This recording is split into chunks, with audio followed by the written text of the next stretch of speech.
గదిని సగము పంచుకుంది ఎవరు అనుకోవాలి ఏం కావాలి.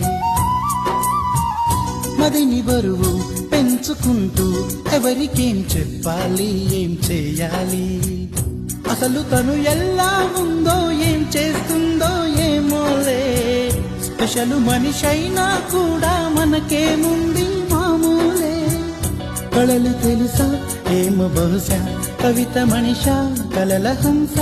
మనసు కొంచెం తెలుసుకుంది కలిసిపోయే మనిషిలాగా మంచి పద్ధతంటూ ఉంది. మదిని లాగుతున్నది ఎంత ఎంత వింతగున్నది.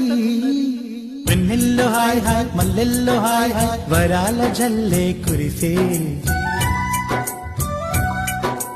తప్పెట్లు హాయ్ హాయ్ ట్రంపెట్లు హాయ్ హాయ్ ఇవాళ మనసే మురిసే. మే నెల్లో ఎండ హాయ్ ఆగస్టు వాన హాయ్ జనవరిలో మంచు హాయ్ హాయ్ రామ్.